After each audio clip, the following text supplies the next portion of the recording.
Black elder woman, ignored at funeral, the truth about her touched everyone's soul. Imagine an elderly black woman, her face lined with years of resilience, sitting quietly on a weathered wooden bench near the edge of a cemetery. Her name is Miss Naomi. Her hands, calloused from a lifetime of work, scrubbing floors, cooking meals, raising children, not only her own, but of others, rest on her lap, clutching a tissue she doesn't dare use to wipe the tears threatening to fall. Those hands had known exhaustion, yet they had never stopped giving. They had been her tools of survival and sacrifice, symbols of a life lived with dignity, even in the face of relentless struggles. She had come to pay her respects, to honor the life of an old friend, a neighbor who had once sat with her on long evenings to share coffee and confessions about the hardships they endured as black women in a world that often dismissed them. Naomi's friend had been her confidant, the one who knew her pain without the need for words. Now she stood amidst rows of gravestones, hoping to see that same depth reflected in the faces of others. But as the funeral unfolds, it becomes painfully clear. No one seems to notice her. The gathering near the gravesite was sparse, mostly made up of people who spoke in hushed tones, their voices carried by the breeze just enough for Naomi to catch snippets of idle conversation. Stories about vacations, polite questions about the children, whispers of work gossip. It was the kind of surface-level chatter that seemed completely detached from the solemnity of the moment. Their polite nods came and went, as fleeting as the leaves drifting from the surrounding trees, landing on each other but never on her. The officiant stood by the open grave, his voice steady but void of emotion, reciting words that sounded rehearsed and generic. A good woman, he called the deceased, beloved by her family and friends. Naomi's lips pressed together as her heart clenched. Beloved? She wondered if the officiant truly knew the depth of her friend's life, the struggles, the victories that often went unnoticed by the world, the laughter they'd shared when the weight of life became too much, a laughter that only those who've endured together could understand. Naomi's eyes remained fixed on the casket as it rested above the open grave, her gaze unwavering even as the indifference of the crowd began to sting. She had known the deceased well, more than most of the people gathered here, she was sure of it. Her friend had been a pillar of strength, a source of wisdom, and a quiet fighter in a world that didn't make space for women like them. Yet, no one had asked Naomi to speak. No one had approached her to share their condolences or to ask how she was holding up. The absence of acknowledgement hung heavy, a silence louder than any noise. She stood off to the side, a quiet observer of a ceremony that seemed to glide over the surface of what her friend's life had truly meant. Around her, people shifted uncomfortably, their eyes darting to their watches or their phones, more focused on what came next, the lunch, the drive home, than the life they were supposed to be honoring. Naomi noticed it all. The small slights, the disinterest, the subtle ways the world so easily turned the profound into the mundane. Every whisper that skirted around her presence, every glance that passed over her as if she wasn't there, felt like a fresh reminder of how often she had been rendered invisible. Her heart ached, not just for her friend, but for herself. For the shared reality of being black women who had endured a lifetime of being overlooked. For the sacrifices made in silence, the countless acts of love and labor that had built up their communities but had gone unrecognized. Naomi's mind wandered, unbidden, to thoughts of her own funeral one day. Would it be like this? A quiet graveside service filled with polite, but in different faces? Would anyone remember her sacrifices, her joys, her struggles? Would anyone care enough to tell her story? Her thoughts drifted to the past, to moments when she had felt this same invisibility. The way shopkeepers would follow her in stores, assuming the worst. The way her words had been brushed aside in meetings, her ideas dismissed as though they carried no weight. The times she had stood on the outskirts of conversations, waiting for an invitation that never came. Each memory was a small cut, and together they formed the quiet ache that had settled in her chest over decades. But even in this moment of loneliness, Naomi held herself with a quiet dignity. It was a dignity born of years spent enduring, of raising her children with love and faith, teaching them to hold their heads high no matter how the world tried to push them down. She had prayed for strength in the quiet of her home, whispered words to God when the burden felt too heavy to carry alone. She had lived a life of giving, of loving, of building something beautiful in a world that rarely offered her the same in return. As she stood there, her fingers gripping the tissue tightly, she resolved herself to one thing. Even if the world didn't see her, even if the people in this cemetery didn't acknowledge her or the profound impact her friend had had, God did. She remembered the words of Psalm 34:18. The Lord is close to the brokenhearted and saves those who are crushed in spirit. And in that moment, she reminded herself that she was not alone. But still, the weight of the moment pressed down on her. She wondered if anyone else at this gravesite had truly known her friend, truly understood her strength, her laughter, her quiet triumphs. She wondered if anyone else felt the magnitude of what was being lost today. The thought settled heavily in her chest as the service carried on, her presence unnoticed by the small crowd, but her love for her friend shining quietly, faithfully in her heart. It wasn't the first time she'd felt this way. Over decades, Naomi had endured the subtle and not so subtle ways the world made people like her invisible. Growing up as a black woman in the South, she had learned early on to shrink herself, to avoid drawing too much attention. The world wasn't kind to women who looked like her, who spoke their truth, who demanded to be seen. And so she lived her life quietly, giving to others, holding her pain inside and hoping that maybe the love she gave would be enough to matter. But standing there among the gravestones, Naomi felt the weight of loneliness pressing on her shoulders. She wondered if this is how her own funeral might be one day. A small crowd of indifferent faces, no one left to speak her name with love or reverence. The thought stung. She didn't want her life to fade into the background, to be remembered as just another face in the crowd. She wanted to believe she mattered, that her struggles, her sacrifices, her victories in the face of racism and hardship meant something. The service continued, and Naomi's mind drifted to the past. She remembered the times she had been ignored, overlooked, dismissed. The way people would talk over her in meetings as if her words carried less weight. The way shopkeepers would follow her around, assuming the worst. The way her own neighbors would exclude her from their gatherings, pretending not to notice when she stood alone at the edge of the group. Each moment was small, but together they built a mountain of pain that she had carried for years. And yet, Naomi had never let the world's coldness define her.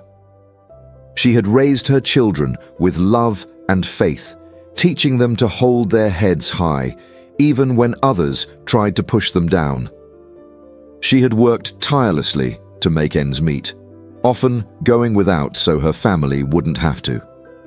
She had prayed for strength in the quiet moments, trusting that God saw her, even when the world didn't.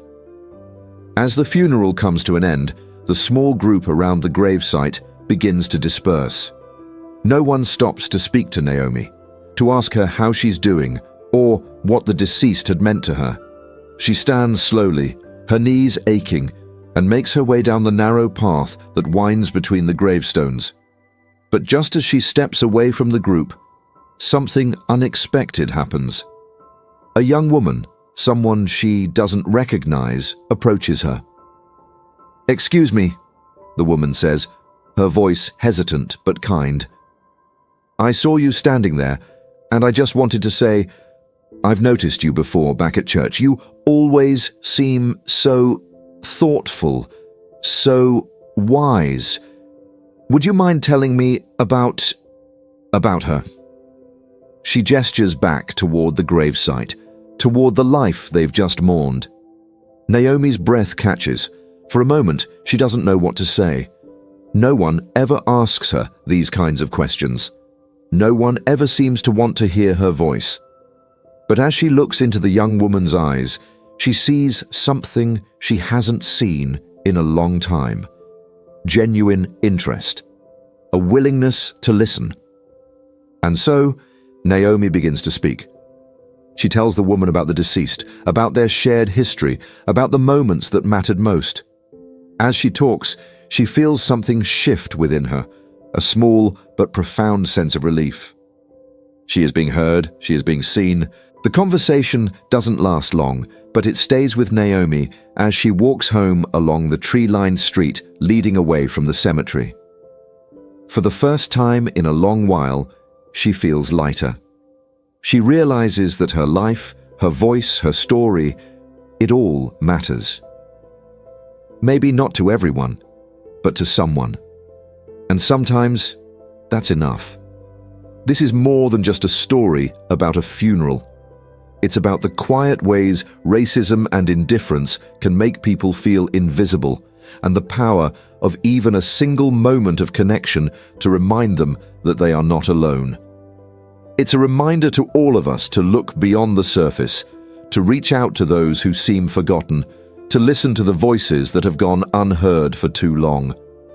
Because no one, no matter their age, their race, their story, should ever feel like they don't matter.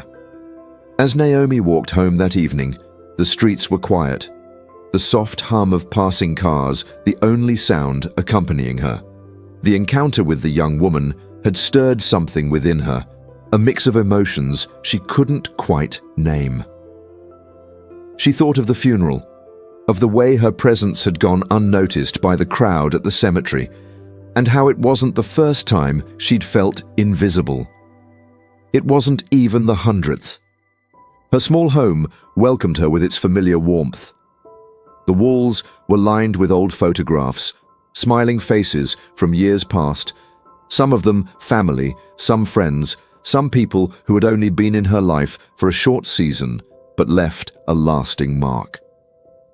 She ran her fingers along the edges of one frame, pausing at the image of a much younger version of herself. In the photo, she was standing beside a picket fence, her eyes bright with determination. It was taken during a march for civil rights, back when her spirit burned with a fire that refused to be extinguished. Naomi sat down, the memory washing over her. She had fought so hard back then. She remembered the marches, the sleepless nights spent organizing, the whispered prayers with others who shared her dream of a better future. They had believed they were changing the world, even as they faced hate and violence. She remembered the taunts, the threats, the moments when she wondered if it was worth it. And yet, she had pressed on, fueled by her faith in a God who saw her even when the world didn't. Psalm 34:18 had been her anchor. The Lord is close to the brokenhearted and saves those who are crushed in spirit. But as time passed, the world moved on. The protests faded, and life returned to its quiet, relentless grind. Naomi had married, raised children, and worked tirelessly to keep her family afloat. The fire of her youth dimmed but never fully went out. Still, there were days like today when she couldn't help but wonder, had it all mattered? Did anyone even remember what she had sacrificed? She pulled a small wooden box from a shelf, its lid worn and scratched. Inside were keepsakes from her years of activism, old flyers, letters of thanks, and newspaper clippings that chronicled a handful of the victories she had been part of. One yellowed article caught her eye, a picture of her and a group of other women standing arm in arm, their faces filled with hope. The headline read, "Local women lead the charge for change." Naomi smiled faintly, a bittersweet pride swelling in her chest. They had done so much, yet their names were rarely spoken now. As she stared at the clipping, a knock at her door startled her. She wasn't expecting anyone, and visitors were rare these days. She opened the door cautiously to find the young woman from the cemetery standing there, her face apologetic but earnest. "I'm sorry to bother you," the young woman said, holding up a notebook. I couldn't stop thinking about what you said earlier. I feel like there's more to your story, and I'd really like to hear it." Naomi blinked, caught off guard. She had grown so used to being overlooked that the idea of someone actively seeking her out felt almost foreign. But she stepped aside and gestured for the young woman to come in. They sat at the small kitchen table, the young woman flipping to a fresh page in her notebook. Naomi hesitated at first, unsure of where to begin. But as the questions came about her life, her work, her faith, the words began to flow. She spoke about the marches, the nights spent praying for strength, the quiet victories that often went unnoticed. She talked about the pain of losing friends to hatred, the moments of doubt when she wondered if God had forgotten her.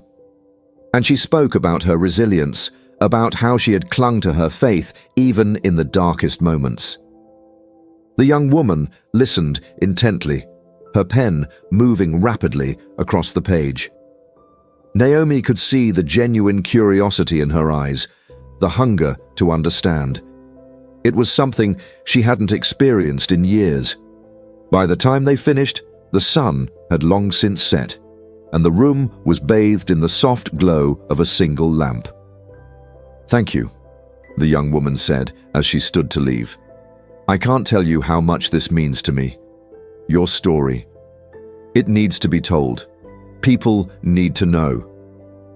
After she left, Naomi sat alone at the table, her heart full but heavy.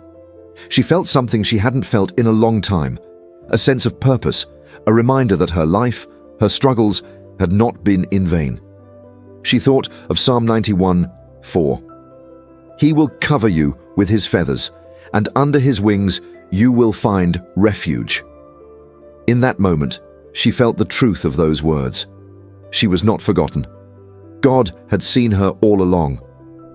The following Sunday, Naomi returned to the cemetery for another service, but this time she didn't stand quietly at the edge. She found the young woman and smiled at her, a small but significant act of connection. Slowly, others began to notice her too. They asked questions, shared stories, and, for the first time in years, Naomi felt truly seen. Her story wasn't just hers anymore. It became a source of inspiration for those around her, a reminder of the strength it takes to endure and the power of faith to carry us through. Naomi realized that even when the world seemed indifferent, her life had mattered all along, because God had always been watching, and now others were too. The week after Naomi's conversation with the young woman felt different, though she couldn't quite explain why. She carried herself a little taller, her steps a little steadier. It wasn't as if the world around her had suddenly changed. She still encountered the same indifference from passers-by and the same muted whispers of a life lived quietly in the shadows. But something within her felt lighter. For the first time in a long while, she had shared her story, and someone had truly listened. It wasn't much, but it was enough to rekindle a flicker of hope. On Friday evening, Naomi sat by her window, sipping tea and watching the sunset paint the sky in hues of gold and pink. The gentle knock at her door startled her again. She wasn't used to visitors, but there stood the young woman once more, this time with two others. A man and a woman, both smiling warmly. "I hope this isn't a bad time," the young woman said. "We've been talking about you, Miss Naomi, about everything you shared, and we wanted to do something." Naomi stepped aside, letting them in. They carried notebooks and a few papers, their faces brimming with an enthusiasm that felt contagious. Over the next hour, they explained their plan. A community event to honor her, to tell her story and celebrate the life she had lived. It would be more than just a gathering. It would be an opportunity to share her experiences, her wisdom, and the faith that had carried her through decades of struggle. At first, Naomi resisted. The thought of being at the center of such an event felt overwhelming. "I'm just one person," she said softly. "There's nothing extraordinary about me." But the young woman shook her head. "You've lived through so much, Miss Naomi. You've been a part of history, a part of change. Your story has the power to inspire others, to remind them that even when the world tries to overlook us, our lives matter." Naomi looked down at her hands, still holding the teacup. For years, she had accepted her invisibility, believing it was the natural course of things. But now, here were these young people, eager to lift her voice, to give her the recognition she had never sought but deeply deserved. She nodded slowly, her heart beating a little faster. "All right," she said. "Let's do it." Over the next few weeks, the young woman and her friends worked tirelessly to organize the event. Word spread quickly through the neighborhood, and soon people from all walks of life were coming forward, eager to help. Naomi watched in quiet awe as the plans unfolded. Flyers appeared in local shops. Neighbors she hadn't spoken to in years stopped by to share their excitement. And the cemetery, where she had once felt invisible, now buzzed with energy and anticipation. The day of the event arrived, and Naomi found herself standing at the edge of the cemetery, her heart racing. The grassy space near the gravestones was filled with chairs and decorations, and people gathered to honor her. The event felt alive with purpose. Around her, displays of photos and mementos told the story of her life. Images from the marches she had attended, letters she had written, and even newspaper clippings that chronicled her quiet activism. When it was time to speak, Naomi hesitated. The microphone felt foreign in her hand, and the weight of so many eyes on her made her chest tighten. But as she looked out at the crowd, she saw the young woman smiling at her, nodding encouragingly. And then she began.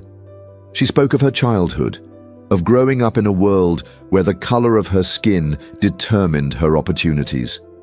She spoke of the marches, of standing shoulder to shoulder with others who refused to accept injustice. She shared stories of the quiet, everyday acts of resilience, helping neighbors in need, raising her children with dignity and love, holding fast to her faith even when it felt like the world was against her. The crowd hung on her every word. Naomi's voice, though trembling at first, grew stronger as she spoke, carrying the weight of decades of lived experience. "I thought my life didn't matter," she admitted, her voice breaking slightly. "But I see now that it does. Not because the world says so, but because God does. He has always seen me, even when others didn't." The crowd erupted into applause as she stepped down, her cheeks wet with tears she no longer tried to hide. One by one, people came up to her, sharing their gratitude and admiration. "You've inspired me," a young man said. "Your story gives me hope," a woman added. Naomi felt overwhelmed, but in the best way possible. For the first time, she felt not just seen, but celebrated. As the event came to a close, the young woman approached Naomi and took her hands. "Thank you for sharing your story," she said. "You've given us something precious, hope, strength, and the reminder that we're never truly invisible." Naomi smiled, her heart full in a way she hadn't thought possible. That evening, as she lay in bed, she whispered a prayer of thanks. Psalm 139:14 came to her mind. "I praise you, because I am fearfully and wonderfully made." She'd always believed those words, but now she felt them in her very soul.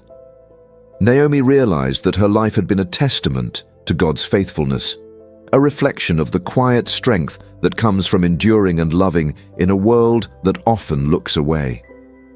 And as she drifted off to sleep, she felt at peace, knowing that her story would live on, not just in photos or speeches, but in the hearts of those who now saw her for who she truly was. The weeks following the event were nothing short of transformative for Naomi. The quiet routine of her days, once marked by solitude and the occasional polite nod from neighbors, began to change in ways she hadn't anticipated. Her story, shared in the open air of the cemetery where her life's journey had been celebrated, had rippled out far beyond that day. It was as though her voice, long quieted by years of being overlooked, had awakened something in the hearts of those who heard it. It started with small gestures. A neighbor she barely knew stopped her on the street, smiling warmly as she said, "Miss Naomi, I didn't know half of what you've been through. Your strength. It's incredible. Thank you for sharing your story." The woman's sincerity caught Naomi off guard, and for a moment she could only nod, a lump forming in her throat. This wasn't pity. It was genuine respect, something Naomi hadn't realized she craved until it was given. In the grocery store, a young man approached her hesitantly. "Miss Naomi," he said, his voice quiet but steady. "I heard about what you said at the gathering. It got me thinking about my grandmother, about all the things she went through that I never asked her about. You've inspired me to sit down and really listen to her. Thank you." Even her occasional visits to the cemetery, once solitary and contemplative, began to feel different. People who once passed her by now stopped to chat, eager to hear her thoughts or ask for her guidance. Others began leaving flowers near her friend's grave, as if they too were inspired to honor the past in a deeper way. Naomi began to feel something she hadn't felt in years, a true sense of belonging. The younger generation in particular seemed drawn to her. They sought her out, not just for her story, but for her guidance. "Miss Naomi," one young woman said during a community gathering, "how did you keep going when it felt like the world didn't care? How did you stay strong?" Naomi had smiled softly, her hands resting on her lap as she thought about the question. "Faith," she replied. "I never stopped believing that God saw me, even when no one else did. And I held on to that, even when it was hard. Especially when it was hard." Her words began to take on a life of their own, spreading through the community and beyond. The young woman who had first approached Naomi became her most fervent advocate, visiting her regularly to capture more of her story. "Miss Naomi," she said one evening, sitting on the porch as the sun dipped below the horizon, "do you know how many people your story has reached? Online, in the comments people leave, They talk about how your resilience gives them hope. They say it makes them want to be better, to do better. Naomi's curiosity sparked. "Do you really think it's helping?" she asked, her voice tinged with disbelief. The young woman nodded. "More than you know. People are listening, Miss Naomi. They're realizing that stories like yours have been ignored for far too long, and they want to change that." Naomi looked out at the trees, their leaves rustling gently in the evening breeze. She thought of the countless prayers she had whispered over the years, prayers for strength, for guidance, for something to remind her that her life mattered. Psalm 71:18 echoed in her heart once more. "Even when I am old and grey, do not forsake me, my God, till I declare your power to the next generation." And here she was, living those very words. The gatherings continued to grow, not just in number, but in purpose. People began sharing their own stories, stories of struggle, of faith, of perseverance. They spoke of times they had felt unseen, and how hearing Naomi's journey had reminded them of their worth. Her life had become a beacon, a light that guided others to find their own strength and voice. Naomi became more than a symbol of resilience. She became a bridge, connecting generations and communities through the simple yet profound act of storytelling. People who had once lived in isolation, their voices lost to the noise of the world, now found a place to be heard. And Naomi, once a quiet observer of life, became its centerpiece, her wisdom and faith shining brighter than ever. One day, as Naomi walked home from the cemetery after paying her respects to her dear friend, a group of children ran up to her, their faces alight with curiosity. "Miss Naomi," one of them asked, "is it true that you used to march for rights?" Naomi smiled and crouched down to meet their eyes. "It is," she said, her voice warm. "And you know what? You can stand up for what's right, too. You're never too young or too old to make a difference." The children beamed, and Naomi watched them run off, their laughter filling the air. She stood there for a moment, her heart full. Her life, once defined by quiet resilience, had blossomed into something far greater, a legacy that was still unfolding. For those listening now, Naomi's story is a call to action. Each of us has the power to make a difference, to lift up the voices of those who have been silenced, to remind others and ourselves that every life holds value. It starts with listening, with seeing, with believing that even the smallest act of kindness can spark something extraordinary.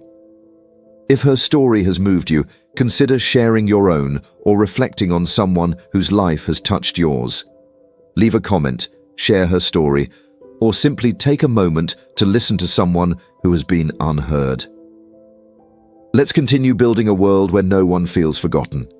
Remember, as Naomi's life so beautifully shows, we are never truly invisible, not to God and not to those who choose to see with open hearts.